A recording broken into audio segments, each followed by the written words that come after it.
Merdou, c'est maintenant.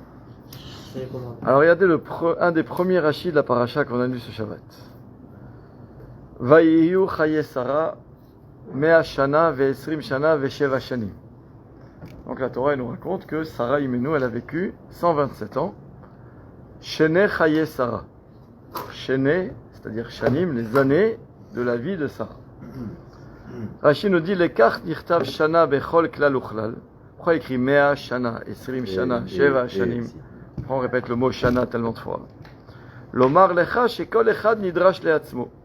Pour te dire que chaque entité a une drasha en soi, c'est-à-dire les centaines, dizaines et unités. Pourquoi? Quand il y a écrit mea shana ve'esrim shana, bat mea ke bat esrim.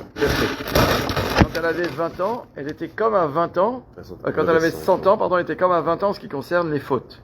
C'est-à-dire, ma bat esrim lo chat'a. De la même façon qu'à 20 ans, on n'est pas considéré avoir fauté. Pourquoi? Share ena bat onshin. Ça, c'est une règle qu'avant 20 ans, on n'est pas condamnable. D'accord? D'après la halacha. C'est pas la bar mitzvah? Non, alors je vais expliquer une seconde.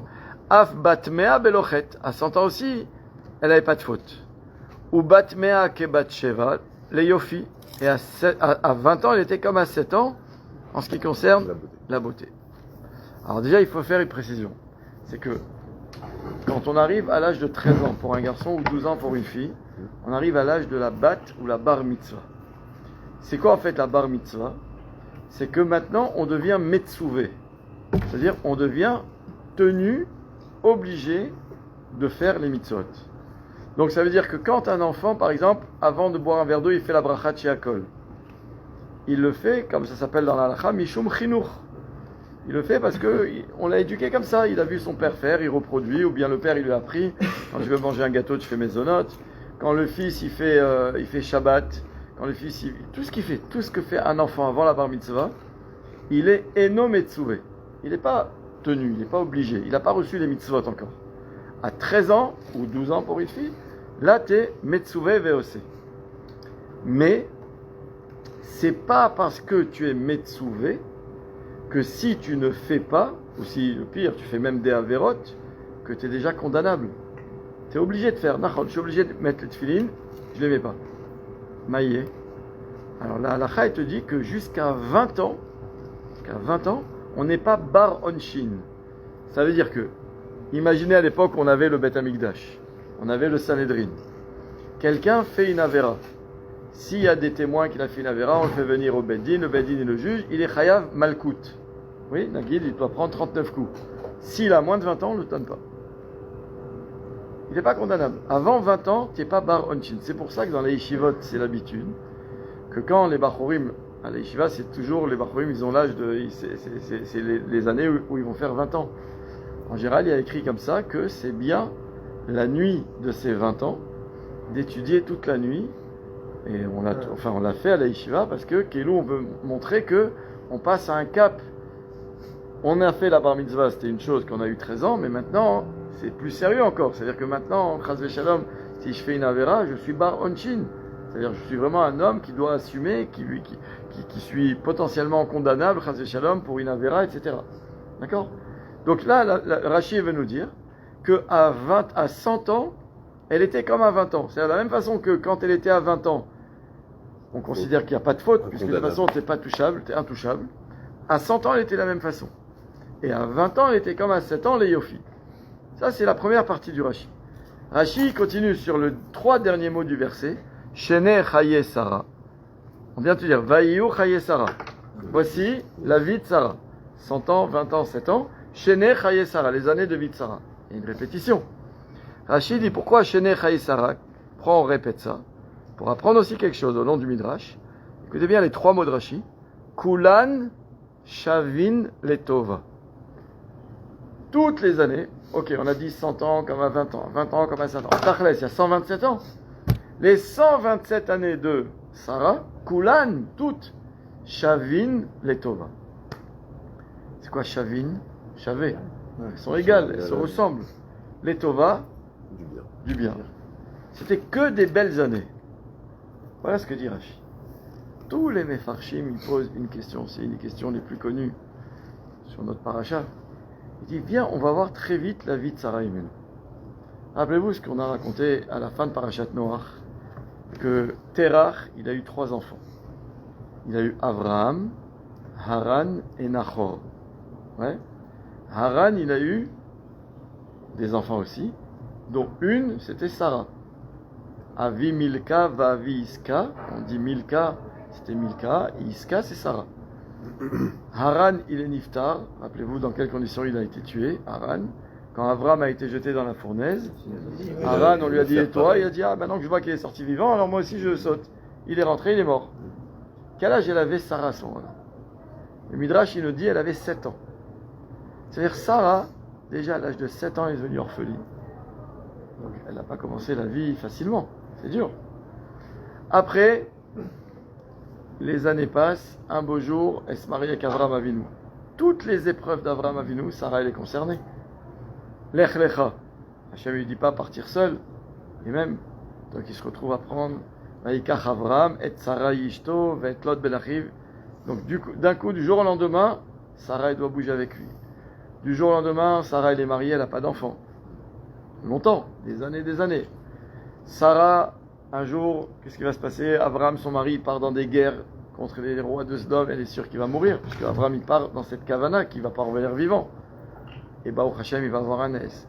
Sarah, elle n'a pas d'enfant. Son mari, il épouse Hagar, sa servante, qui a un enfant. Et cet enfant, Ishmaël, c'est une mauvaise fréquentation pour Yitzhak. Sarah, elle lui dit à Abraham, Garesh et Ta'ama Azot, dégage-la, elle et son fils. Elle n'en peut plus de voir Ishmaël qui veut faire du mal à Yitzhak. Et Abraham Avinu, il veut pas, il a du mal, il est attaché à Ishmaël. Jusqu'à ce qu'Hachem lui dise, et pour couronner le tout, là, Kedat Yitzhak. Un beau matin, elle se lève, Sarah Imenu, elle trouve personne à la maison.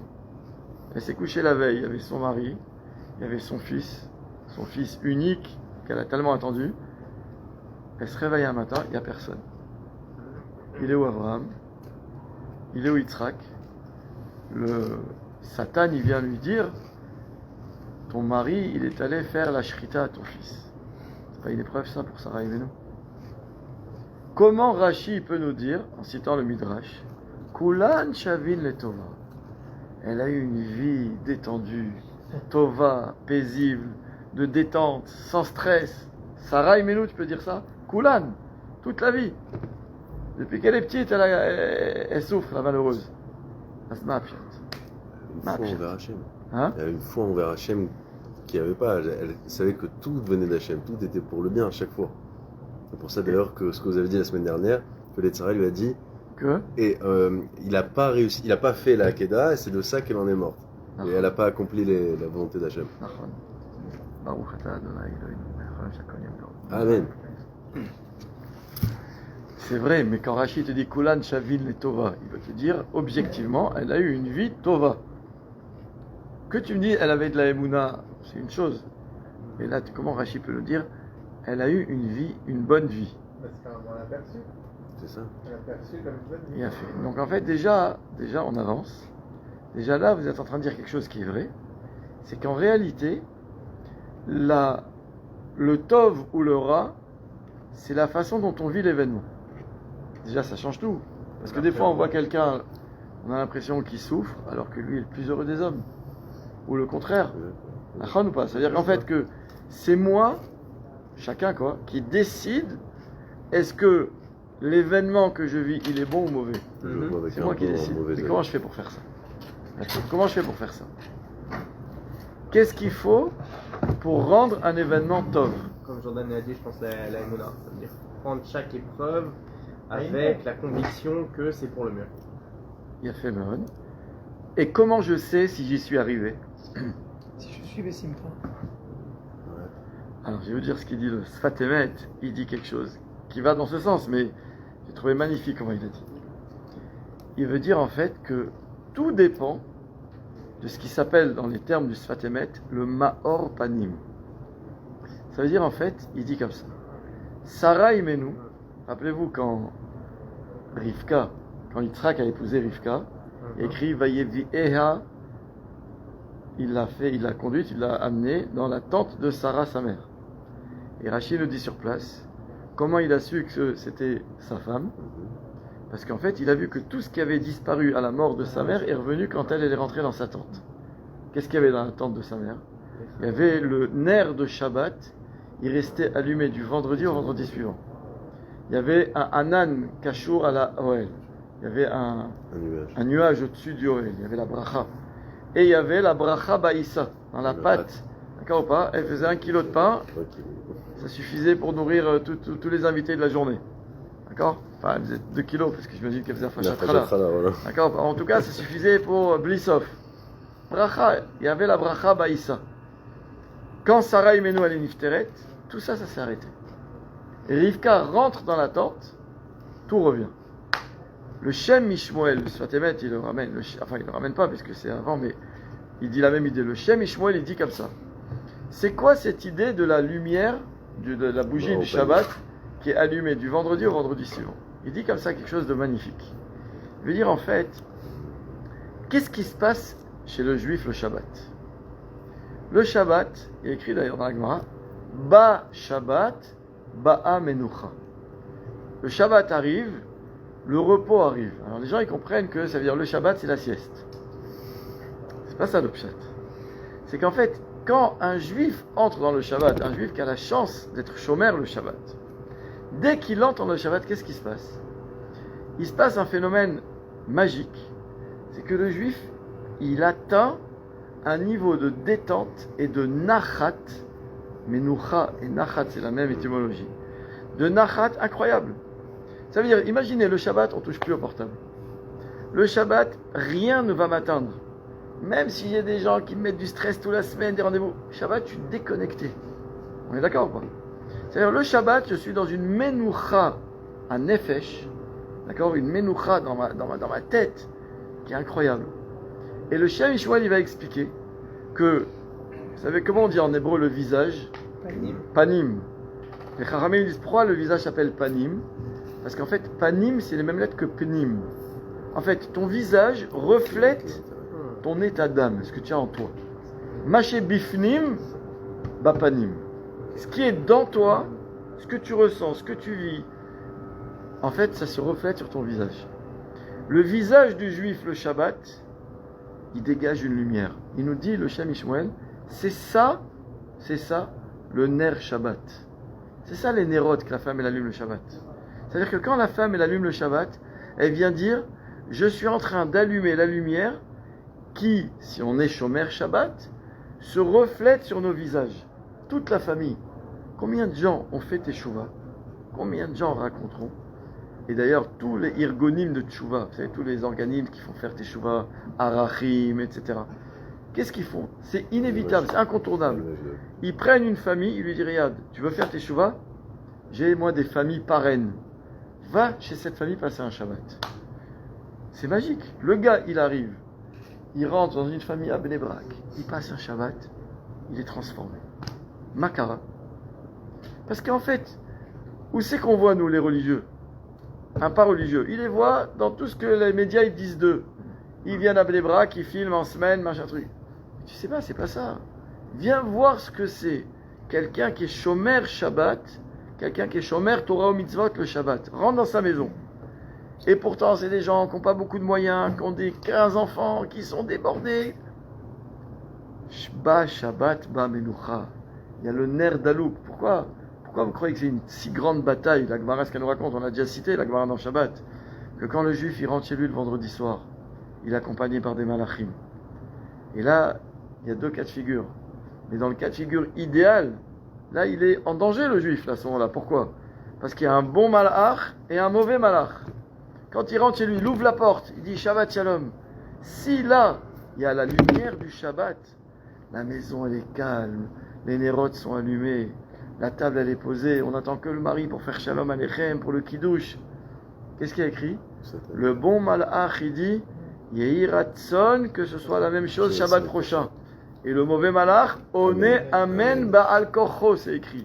Il répond Amen malgré lui. Si par contre le mari, au moment où il ouvre la porte, il entend des hurlements, des enfants en train de s'entretuer, la maison sens dessus dessous, la femme qui est énervée, Enfin bon, d'accord, le scénario cauchemar du Chaotique, vendredi soir, ouais. d'accord ou pas? Je referme la porte. Le mauvais malach, il dit. Ouais, mais c'est trop tard. Le mauvais malach, il a dit Yehi Ratson, que ce soit comme ça la semaine prochaine. Et le bon malach, il dit Amen malgré lui. Hachem Irachem. Ça veut dire quoi? Ça veut dire que le Shabbat, il y a un ner du Shabbat.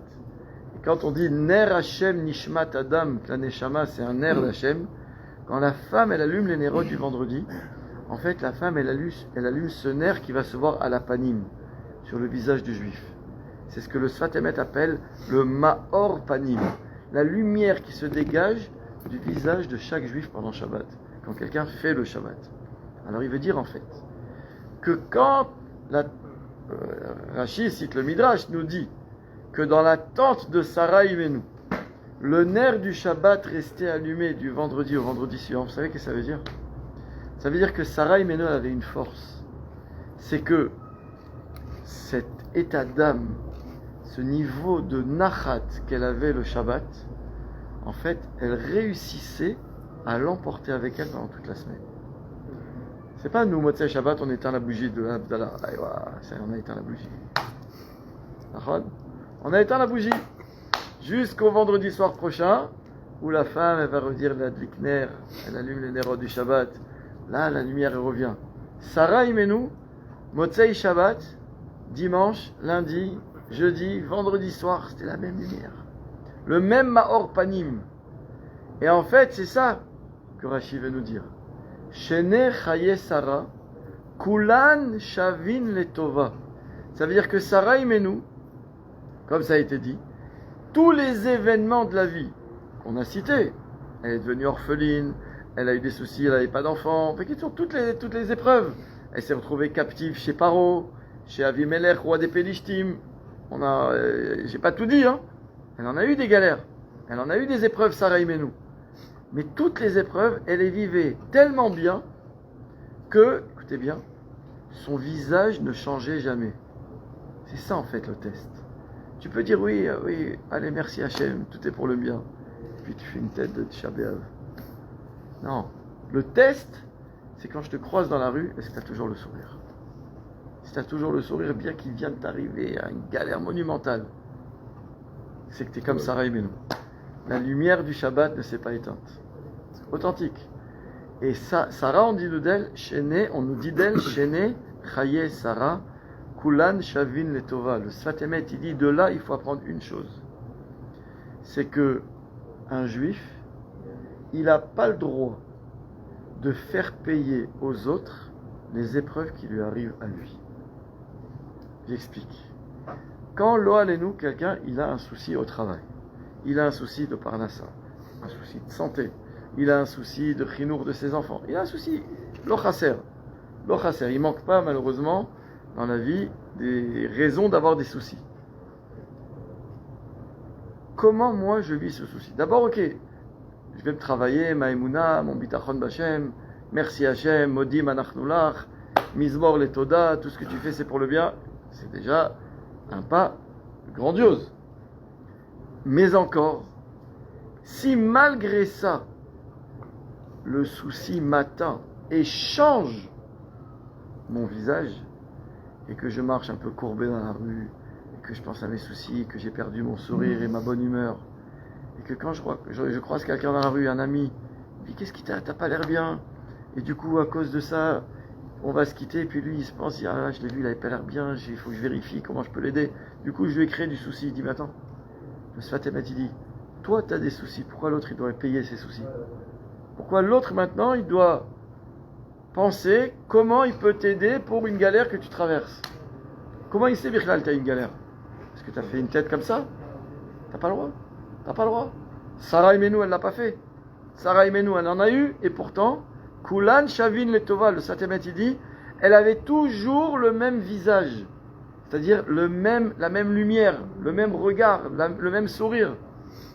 Ça c'est déjà une première leçon. C'est pas évidente à mettre en place tous les jours de la vie. Savoir, c'est pas quand on est là le soir autour d'une belle table avec un chiour et qu'on kiffe et quand on sort et qu'on arrive et que et qu'à la maison ça chauffe, et qu'avec la femme, avec les enfants, et avec le patron, et pourtant, on reste avec le même sourire. Ça, c'est le juif, il est comme ça. Le Baal Shem Tov, il allait encore plus loin que ça. Il allait encore plus loin que ce qu'on a dit là au nom du Sfat Emet et un peu du Shem Yishmael. Le Baal Shem Tov, il disait comme ça. Il disait, quand quelqu'un prie à Akadosh Baruch Hu pour avoir une Yeshua, quelle qu'elle soit. Il a des problèmes de parnassa, il dit Hachem, trouve-moi une solution. Il y a un problème de santé, envoie-moi la refoua. Problème de Shalom Bayit, réveille-la. D'accord ou pas? Chacun ce qu'il faut. D'accord ou pas? Il prie à Kadosh Baruch Hu. Vous savez que les tfilotes, elles arrivent chez Kadosh Baruch Hu, elles sont portées par les malachim. Quand le juif il a prié à Kadosh Baruch Hu, quelle que soit la raison pour laquelle il prie, Kadosh Baruch Hu il dit, mais moi mon souhait c'est de lui donner ce qu'il demande. C'est mes enfants. Bani matem lachem elokechem. Le problème, c'est que comme le vendredi soir, il y a les bons et les mauvais malachim qui nous accompagnent, les tfilotes aussi, il y a des bons et des mauvais malachim qui les accompagnent. Le bon malach, il dit Hachem, allez, vas-y. Allez, il y a un petit souci de santé, refoua shlema. Le mauvais malach, qu'est-ce qu'il dit à Kadosh Baruch Hu? Il dit, bon iftach et atik. Ouvrons son dossier à ce monsieur. Il demande quelque chose. Bon irait. Et là, qu'est-ce qui se passe? On ouvre. Et là, Hachem voit, aïe. J'ai du mal à lui donner ce qu'il veut. Quand même, hier il a fait ci, avant-hier il a fait ça. Je peux pas fermer les yeux. Je pourrais, si le malach il m'avait rien dit, ok. Et là, maintenant, le malach il me dit, ouvrons son tic. Le Baal Shem Tov, il dit que si quelqu'un est besimcha, eh bien, ça fait que le tic n'est pas ouvert. Vous vous rendez compte ce qu'on est en train de dire là? C'est-à-dire quelqu'un demande à Kadosh Baruch Hu, je veux guérir. Hachem il dit, bon iré, cette fille-là il a demandé, qu'est-ce que vous en pensez les malachim? Il dit, regardez son dossier à celui-là. Hachem il dit, attends, viens on va voir son visage. Il est souriant, laisse-moi tranquille, on lui donne la refoua. Et il veut dire en fait, c'est ça le pshat de Rashi. Kulan shavin letova. Ça rejoint ce qu'on a dit avant. C'est qu'en fait, si quelqu'un par contre, je finis le Baal Shem Tov, si quelqu'un par contre est triste, il y a écrit qu'Akadosh Baruch Hu prend le dossier et dans la réponse qu'il voulait donner, il lui donne que Chas v'Shalom des mauvaises choses. Plus que ça, il dit le Baal Shem Tov. Quand quelqu'un a prié à Akadosh Baruch Hu pour avoir quoi que ce soit, et qu'à cause du mauvais malach, il est question d'ouvrir le tic, le dossier de la personne. Akadosh Baruch Hu, il dit, tu sais qu'est-ce qu'on va faire? On va mettre ce juif à l'épreuve. On va mettre à l'épreuve ce juif. Comment? Je vais lui envoyer un petit souci supplémentaire. Et on va voir comment il le vit. S'il le vit bien, donc ça veut dire qu'il comprend le sens de l'épreuve. Alors même pour ce qu'il a demandé, je vais lui donner. Et donc, si maintenant quand Hachem il envoie cette épreuve, le juif reste avec son sourire, Akadosh Baruch Hu dit, non seulement je vais lui enlever l'épreuve présente, mais en plus je vais lui répondre pour l'épreuve pour laquelle il priait. Sinon, dit le Baal Shem Tov, quand quelqu'un, Akadosh Baruch Hu le met à l'épreuve, parce qu'il a prié pour une épreuve première, et que même dans cette épreuve, il a une tête déprimée, Akadosh Baruch Hu il dit, non seulement je ne peux pas lui répondre pour la première, mais je lui laisse même la deuxième. Vous vous rendez compte ce que je suis en train de dire là? C'est le Baal Shem Tov qui dit. Et c'est ça, Sarah Imenu. Kulan Shavin Letova, c'est que elle, épreuve après épreuve, elle a toujours été avec le sourire. Il faut le faire. Parce qu'en fait, quand tu m'envoies une, et que tu connais le Baal Shem Tov, et tu dis, tu sais quoi, je vais prier Hachem, en sachant peut-être il va m'en envoyer une autre pour me mettre au test. Il m'envoie la deuxième, et là je suis toujours à l'épreuve. Et qu'il m'envoie une troisième, et une quatrième, et 10 épreuves, et que Sarah Imenu, Kulan Shavin Letova, ça on peut dire ça d'elle. C'est ça l'idée de Sarah Imenu. Elle vient et elle véhicule une dimension qui s'appelle être toujours la même. Sarah Imenu, elle ne change pas. Son air, il est allumé du vendredi au vendredi. Sarah Imenu, elle a cette force-là d'être toujours avec une humeur égale. Vous savez comment c'est le plus dur dans la vie? C'est le plus dur dans la vie. plus dur. Il y a des gens qui sont bien aujourd'hui, demain ils vous font la tête. Je ne parle pas des gens qui sont carrément lunatiques, que vous ne savez jamais comment vous allez les rencontrer dans l'ascenseur le matin. Mais ça veut dire que c'est comme ça. La Torah, elle vient, elle nous apprend Sarah imenu kulan shavin letova. Ça, c'est un premier point. Maintenant, dans cette même paracha de Sarah imenu, il y a écrit juste après Vatamot Sarah. Rashi il dit Lama nismecha mi parashat mitat Sarah et parashat Ha'akeda. On a déjà cité ce Rashi. Pourquoi on nous parle de la mort de Sarah après l'Ha'akeda qui était dans la paracha d'avant? Pour nous dire que le Satan, c'est lui qui est venu annoncer la Ha'akeda. Alors, comment ça a été annoncé? Il lui a dit il est mort, il a dit il n'est pas mort. L'homme chané, en tout cas, tout le monde comprend ce Rashi. Encore une fois, Rashi cite un Midrash, il dit jamais des choses lui-même. Hein. Comment tout le monde comprend ce Rashi? Sarah Imenu, elle a eu un choc.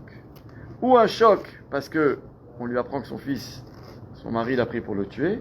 Ou un choc parce que Hachem n'aurait pas accepté cette offrande s'il n'est pas mort. En tout cas, c'est un choc. Moi, je vais vous lire un texte du Zohar à Kadosh. Et on va essayer de comprendre comment ce Zohar, il peut marcher avec ce Rashi, avec ce Midrash du Rashi.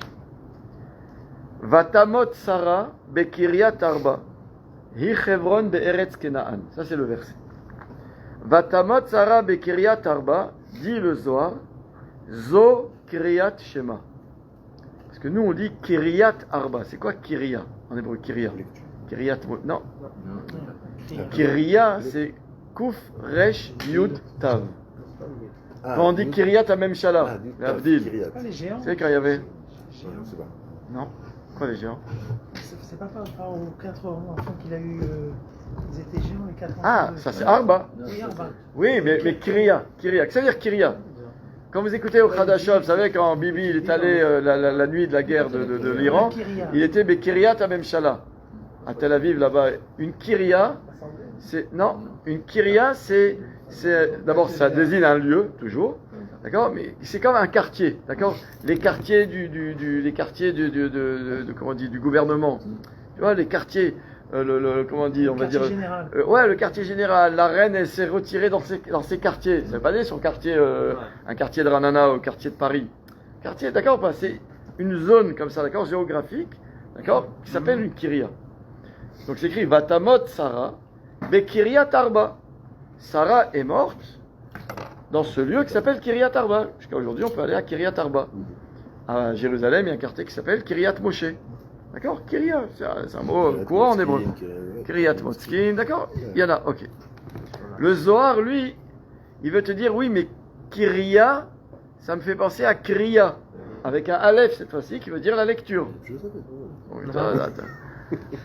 Jordan, il va tout d'après le Zohar. D'accord? Et donc, il veut nous dire, je vous lis le Zohar, Vatamot Sarah bekiryat arba, zo kriyat shema. C'est la kriya du schéma. Shelo meta otat satkanit al yede anachash. Le Zohar, il te dit, cette satkanit, cette sadika qui était Sarah, n'est pas morte comme tous les êtres humains meurent par le nachash. Le nachash, ça désigne en fait le malach hamavet. Et là, yatsa ruach shela bikriyat shema. Sa neshama, elle est sortie lorsqu'elle lisait kriyat shema. Quoi dans Kriyat Shema? Be'arba otiyot. Les 4 lettres, et c'est ça Kiryat Arba, Dalet otiyot shel Hashem HaKadosh, les 4 lettres du nom de Dieu, Shehem Yud Ke Vav Ke, et il nous dit, Yud c'est Hashem, He c'est Elokenu, Vav c'est Hashem, et le dernier He c'est Echad. Baruch Shem Kevod Malchuto Leolam Ba'ed. Voilà le Zohar. Vous êtes avec moi jusque-là ou pas? Le Zohar, il nous dit donc que Sarah Imenu est morte en lisant le schéma. Oui? Alors pourquoi ça s'appelle Kiryat Arba? Kiryat Arba, parce qu'en fait dans le schéma il y a 6 mots. Il y a aussi Shema Israël. Mais Shema Israël, on va tout de suite expliquer qu'est-ce que ça veut dire. C'est quoi Shema Israël? Comment vous comprenez? Shema Israël. Hashem Elokeinu Hashem Echad, je comprends. C'est Hashem. C'est quoi Hashem d'abord? Hashem c'est Midat HaRachamim, Midat HaChesed, Yud Ke Vav Ke. Elohim, c'est le din. Donc on veut dire Hashem Elokenu, que ce soit la Midat HaChesed, que ce soit la Midat HaDin, Hachem Echad. C'est Hachem, tout vient d'Hachem qui est bon et qui est un. C'est ça le sens, la kavana qu'il faut avoir quand on dit le schéma. Donc ça veut dire que quelqu'un fait le schéma tous les matins, tous les soirs. Dans le schéma, on dit, il faut savoir une chose. Dans toutes les mitzvot de la Torah, il y a écrit que la mitzvot, la kavana, elle n'est pas me'akev. Je vous donne un exemple. Quelqu'un qui met les tefillin le matin, et il n'a pas eu la kavana qu'il fallait. Il a vu comme ça, il pensait à son boulot, il met les tefillin. Est-ce qu'il doit remettre les tefillin après ou pas? Non. Tu as fait la mitzvah c'était l'acte, le geste, tu as mis les tefillin. Quelqu'un qui donne, il y a quelqu'un qui passe que lui, il donne un shekel à tzedaka. Il a fait une mitzvah de tzedaka, non, j'ai pas pensé que j'étais en train de faire tzedaka, d'aider le pauvre, comme c'est écrit là, Patoar, Tiftach, et Yadechalo. Je sais pas, je l'ai donné, comme tout le monde donnait, j'ai donné moi aussi. La mitzvah est faite. Quelqu'un qui a écouté le shofar, il est venu à la synagogue, il a entendu le shofar. Il ne savait pas ce que c'était. C'est quoi ce bruit-là? Ils font de la musique ce matin, il ne connaît pas, il n'est pas au courant. Et après, on lui explique tout le sens du shofar. Quand il sort, il dit ah, mais je ne savais pas, alors il faut que je réécoute. Non, j'ai écouté le shofar. C'est Adin. La mitzvah, c'est la mitzvah. La kavana, c'est bien. Mais c'est pas me'akev. Ça veut dire que si on n'a pas la kavana, la mitzvah n'est pas annulée. Il y a fait mode. Sauf dans Kriyat Shema. Vous entendez ça? Sauf dans Kriyat Shema. Quelqu'un qui dit le schéma sans penser à ce qu'il est en train de dire, c'est pour ça qu'on met les mains sur les yeux, qu'on ferme les yeux. Pourquoi? Parce qu'on dit quelqu'un qui veut vraiment être mechaven, avoir la kavana. Tu peux pas avoir la kavana en regardant autour de toi. Pourquoi on autorise de ne pas le dire dans le texte? On l'a dit la semaine dernière. Ah, c'est marrant parce que Dafka, regardez, c'est ce qu'on va étudier après. Chez Yachol Omar Kriyat Shema Baal Peh. On va en parler. D'accord ou pas? Ça, c'est un autre problème, Chazak. Mais en tout cas, tu peux le dire Baal Peh, mais d'abord, je fais une autre précision. Quand on dit qu'il faut être mechaven dans le schéma, c'est dans ce pasouk. Ah, ok. Shema, Israël, Hashem, Elokeinu, Hashem, Echad. Ok. D'accord ou pas? Les 6 mots, d'accord ou pas? C'est ça qu'il faut être mechaven. Et que si tu n'as pas été mechaven dans ces 6 mots, tu dois refaire le schéma. Tu dois refaire le schéma. Et tu pourras, quelqu'un, lo alenu, il peut arriver à 120 ans chaque Kadosh Baruch Hu. Il a fait tous les matins et tous les soirs le schéma. Et on va lui dire, Habibi, t'as jamais fait le schéma. Quoi, j'ai jamais fait? J'ai fait tous les jours. Je dis, oui, mais tous les jours, quand tu faisais le schéma, tu pensais à autre chose. Il faut penser, comme vous avez dit. Shema Israël, on va dire après c'est quoi Shema Israël? Que tout vient. Hachem, c'est Midat HaChesed. Elokenu, c'est Midat Hadin. Hachem, Echad. Il n'y a pas Chas v'Shalom. En fait, toute l'idée du schéma, c'est de croire, de penser, de s'imprégner de la Achdout d'Hachem, qu'Hachem il est Echad. Et en fait, c'est où que des fois on est à l'épreuve de cette émouna, c'est quand des fois on voit du bien, des fois on voit du mal. On se dit au fond de nous, même si on ne veut pas le penser, si ça ne peut pas être le même Dieu qui a pris la vie de celui-là et qui a fait gagner au loto à l'autre. Là, c'est le Dieu que je connais. Là, c'est le Dieu, on dit le Dieu il est bon, le bon Dieu. On l'appelle le bon Dieu en français. Parce que le Dieu il est bon. Donc oui, quand tu vois l'autre qui gagne au loto, là c'est lui. Mais quand tu vois l'autre, le malheureux, qui a épreuve après épreuve, Abraham Avinu, non, c'est pas Chas v'Shalom. Penser ça, c'est pas penser à Hashem Echad. Hashem Elokenu, Hashem Echad. D'accord ou pas? Et donc moi aussi dans ma vie, qui m'arrive Hashem, qui m'arrive Elokenu, moi je dis Hashem Echad. C'est ça, Hashem ou Elokim. Hashem ou Elokim. D'accord ou pas? Le Yudke Vavke, c'est aussi Elokim. Il n'y a pas de, y a pas de différence. Il y a fait. En tout cas, quand on fait le Kriyat Shema, on est d'accord avec moi qu'il faut être Mechaven. Donc ça veut dire que si Sarah Imenu, elle était en train de faire Vatamot Sarah Bekiryat Arba, Kiryat Arba, En pleine lecture. elle était en pleine lecture du schéma. Minastam, ça veut dire qu'elle est Mechaven. Elle fait le schéma. Donc ça veut dire, et elle est morte en faisant cette mitzvah de Kabbalat Ol Malchut Shamaim. C'est ça qu'on fait quand on dit le schéma. D'accepter sur soi le joug divin. Donc comment Rashi peut nous dire qu'elle est morte dans le choc de l'annonce? Quel bon pourquoi est-ce que Dans le choc, Dans le de choc l'annonce de l'annonce du Satan qui vient lui dire ton mari il a pris son fils pour le tuer. Zélo Mistader. Est-ce qu'elle était en train de faire schéma et elle a dit allez je vais donner ma vie à Kadosh Baruch Hu et je suis presque que mon fils meurt ou bien non? On vient, on lui annonce ça, boum, crise cardiaque, elle meurt. Ça ressemble aussi à la situation avec Rabbi Akiva, en vrai. Pourquoi? Parce qu'il fait le schéma, et en même temps, il se fait Et presque Justement, donc Rabbi Akiva, il savait dans quelle situation il était. Il savait que il se prépare à mourir. Donc comme il sait que les Romains ils commencent à le peigner là, avec ses peines de fer et qu'ils sont en train de le tuer, il a le temps de penser, il sait qu'il va mourir et il fait le schéma. Et il veut mourir en faisant le schéma. Les Chaora, on a l'air de croire que Sarah Imenu c'est la même chose. Elle fait le schéma et elle sait qu'elle va donner sa vie à Kadosh Baruch Hu.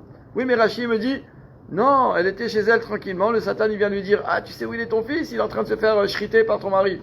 Boum, crise cardiaque, elle meurt. Donc c'est pas la même chose. Là c'est un choc, et là on a l'impression que d'après le Zohar, c'est quelque chose de pensé, de réfléchi. Première question. Deuxième question, il ne faut pas oublier que Sarah Imenu, on dit d'elle, on dit plutôt comme ça, d'Avraham, qu'il était tafel à Sarah bin Vihout. C'est-à-dire qu'en ce qui concerne son niveau de prophétie, Avraham Avinu était petit à côté de Sarah. D'accord ? C'est-à-dire que Sarah, pourquoi elle s'appelle dans la Torah Iska ? On a dit que son père Haran, on dit Hu Avi Milka, va Avi Iska. Le père de Milka, de qui va sortir Rivka, Betuel, Rivka, etc. C'était la fin de notre paracha. Et Iska, c'est qui Rachid le dit ? Iska, c'est Sarah Imenu. Rachid dit pourquoi Sarah s'appelait aussi Iska ? Pourquoi elle s'appelait Iska ? Rachid dit deux choses. Première explication, parce qu'elle était tellement belle que Hakol Sochin Beyofia. Tout le monde regardait sa beauté. Sochin, c'est regarder. D'accord ou pas ? Ça, c'est la première explication. Deuxième explication, Rachid. Iska, pourquoi Sarah était Iska ? Chez Isocha Beruach HaKodesh. Parce qu'elle avait un Ruach HaKodesh, elle voyait tout par Ruach HaKodesh. Donc si elle savait tout par Ruach HaKodesh, donc est-ce qu'elle avait peur du Satan, ou peut-être que sans que le Satan vienne, elle devait savoir ce qui est en train de se passer. Nous on met ça, on rapporte ça à nous, on imagine la scène de la femme qui se lève, qui trouve personne à la maison, il est où, machin, elle s'angoisse, c'est pas ça. C'est Sarah Imenu, Ruach HaKodesh. Donc elle doit se dire qu'Anirait qu'Avraham Avinu il s'est levé honnête, et qu'Anirait pas qu'Anirait, c'est-à-dire que le roi HaKodesh il lui dit où il est, Avraham. Donc qu'est-ce qui se passe ? Dernier point, dernière question. C'est écrit juste après cette histoire de Avraham qui veut enterrer Sarah. Il y a toute la négociation avec Ephron, d'accord. Ok, il a acheté la Meharat Amarpela, il a enterré Sarah, tout est bien qui finit bien. Juste après, c'est quoi ? Ve Avraham Zaken ba bayamim, Vashem berach et Avraham bakol. Qu'est-ce qu'il veut dire ce verset ? Ve Avraham Zaken. Donc Avraham, il est vieux. Ba bayamim, ça veut dire ba bayamim. Vient dans les jours. Alors Rachid nous dit d'abord que ça veut dire ba bayamim, c'est qu'Avraham Avinu, lorsqu'il est Zaken, ou ba im hayamim. Il dit c'est la plus belle bracha qu'on puisse faire à quelqu'un, c'est que quand il arrive à 120 ans, chez Akadosh Baruch Hu, il vient, il porte avec lui tous ses jours, et il peut sur chaque jour faire un compte rendu à Hachem. Voilà, regarde, ce jour, regarde tout ce que j'ai fait. J'ai fait ma tefila le matin, j'ai étudié, j'ai fait des mitzvot, même quand j'ai travaillé, c'était les Shem Shamaim. Voilà, Avraham Avinu, il était Ba Bayamim, ça veut dire il portait Ba Imayamim, il a porté avec lui tous les jours en étant capable de donner Din Vecheshbon sur chaque jour de sa vie. Alvay alenu. Bien fait. Ve'Avraham zaken ba bayamim, Vashem berach et Avraham. C'est-à-dire quoi ? Il a béni Avraham. Bakol, c'est quoi Bakol ? Dans tout. C'est pour ça qu'on dit dans le Birkat Amazon, Bakol, Mikol, Kol. Vous avez vu, c'est quoi ça ? Bakol, Mikol, Kol, c'est que en ce qui concerne Avraham, il y a écrit Vashem berach et Avraham Bakol. Yitzhak, c'est Mikol. Et Yaakov Avinu, il a dit Yeshli Kol. Bakol, Mikol, Kol, c'est Avraham, Yitzhak et Yaakov. La bracha, comme elle a été dite dans la Torah pour Avraham, Yitzhak et Yaakov, c'est ces trois mots. Bakol, Mikol, Kol. C'est ce qu'on dit juste avant. Ouais. Alors maintenant, je pose une question. C'est quoi Bakol ? C'est quoi la bracha d'Avraham Avinu ? Dans tout. C'est-à-dire quoi ? Béni dans tout. Rashi, toujours Rashi, on ne peut pas faire sans lui. Berach et Avraham Bakol. Rashi dit Bakol, c'est quoi la gamatria de Bakol ? Bet, c'est combien ? 2. Kaf, 20. Lamed, 30. Ça fait combien ? 52. 52. 52, c'est la gamatria de quoi ? Ah d'accord, faites déjà tout, sans faire des multiplications. Déjà, Ben, Nun Bet, Nun c'est 50. Ben, Rashi nous dit Bakol ole begematria ben. Ou meachar shehaya lo ben. Haya tzarich leasio isha. Et donc Avraham Avinu, Berach et Avraham Bakol. Hachem il a donné Bakol. C'est quoi Bakol? C'est Ben. Hachem il a donné un fils. Maintenant qu'Avraham Avinu il a un fils, bah, il faut qu'il pense à le marier. Oui. Ok. Voilà. Non, j'ai plusieurs questions à vous poser. Combien de fois avant et après on va nous parler de Yitzhak? Et que Avant et Yitzhak après c'est quoi? bien avant ce passage-là. Et combien de fois on sait qu'Avraham il a eu Yitzhak? Ben, ne serait-ce que notre paracha. Ve'ele toldot Yitzhak ben Avraham, Avraham olid et Yitzhak. La Torah, combien de fois elle va nous dire Avraham a eu Yitzhak? Clairement. D'accord, les malachim sont venus lui dire, Hachem il lui a dit, ton fils tu vas l'appeler Yitzhak. Alors, qu'est-ce que ça veut dire que Vachem berach et Avraham bakol beremez? On te donne une allusion, Rachid te dit c'est une allusion. Ah, il a un fils. Ouais, c'est vrai. C'est bizarre, non? C'est-à-dire que tu me l'as dit clairement 10 fois, et maintenant tu viens me le dire Mais d'une par manière- allusion. Et qu'est-ce que tu me rajoutes? D'accord ou pas? Mhm. En plus, Avraham il a eu un fils quand? Il fait au moins 37 ans. Puisque quel âge il avait Yitzhak? Quel âge il a Yitzhak? 37 ans. C'est pas un petit garçon. Il a 37 ans. Donc ça fait 37 ans que dans la Torah on parle de Yitzhak. Yitzhak il est embêté par Ishmaël. Yitzhak il est depuis sa naissance. Yitzhak. Et là, pitom, la Torah te dit Hachem berach Avraham bakol. Hachem il a béni bakol. C'est quoi bakol? Ah non, j'ai oublié de te dire, c'est un remez qu'il a eu un fils. Et je le sais, tu me l'as déjà dit 10 fois. Et en plus, ça fait longtemps qu'il est né Yitzhak. Qu'est-ce que tu me dis maintenant? Après la Kedat Yitzhak. Et d'un coup, tu te rappelles Me'achar shayalo ben haya tzarich leasio isha. Il a un fils, il faut le marier. Et quoi, et avant, tu savais pas qu'il fallait le marier? Quoi, c'est à 37 ans maintenant qu'on marie les enfants? Non, c'est quoi l'histoire? 3 ans qu'il a disparu, ça faut pas oublier. Nachon. Donc il revient avec une nouvelle Neshama. Alors, il faut savoir toujours que Darkenu Bakodesh, le Shvile Pilchas, il va nous aider.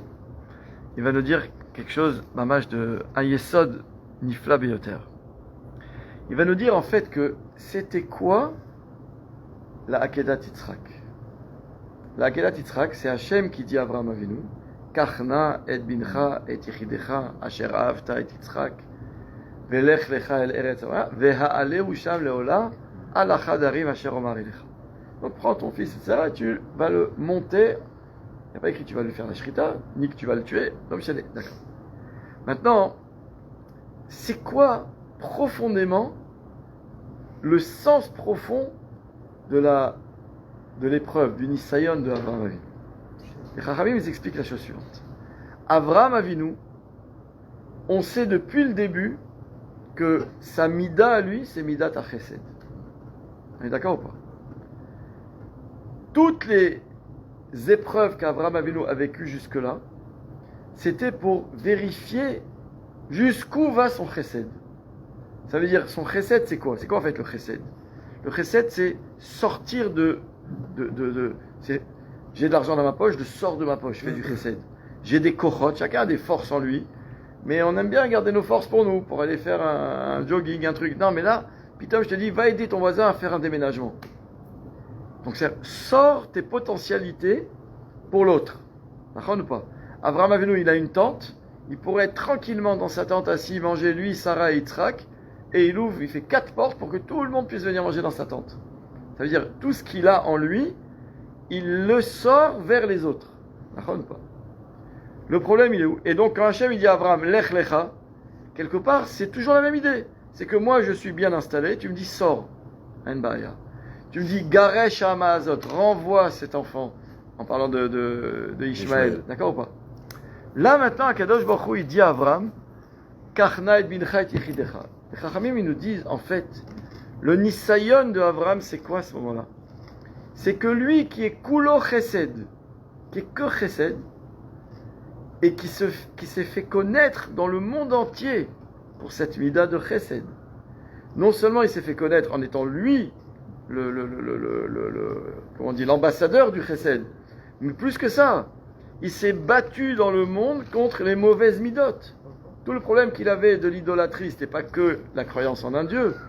quand il disait on n'a pas le droit de prendre son fils et d'en faire un sacrifice.